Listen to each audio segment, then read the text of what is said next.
சாய்ராம். சாய்ராம். நான் இன்னொரு விஷயத்த மாற்றிக்கிட்டதை பற்றி சொல்கிறேன். அதாவது வியாழக்கிழமை ஆனால் நிறைய பூ வாங்கணும். அதை நிறைய விலை கொடுத்து வாங்கி ரூ. 50 ரூ.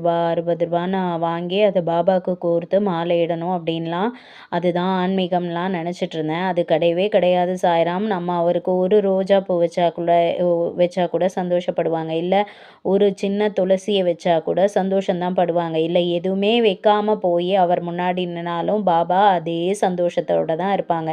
ஏன்னா பாபா வந்து நம்மக்கிட்டேருந்து எதிர்பார்க்கிறது வந்து நம்மளோட அன்பு மட்டும்தான் தவிர இந்த புற சம்பிரதாயங்களை அவங்க எதிர்பார்க்கவே இல்லை. இதை நீங்கள் நல்லா உணரணும்னா சத்சரிதத்தோட நின்றுடாமல் சத்குருவாணியை படித்து பாருங்கள். அதில் பாபா அவ்வளோ அழகாக சொல்லுவாங்க. அதே மாதிரி ஹார்ட்ஃபுல்னஸ் மெடிடேஷனில் நீங்கள் வரும்போது நம்ம ஹிருதயத்துக்குள்ளேருந்து இறைவன் நம்மளை வழி நடத்துகிறத உணர முடியும். ஓம் சாய்ராம்.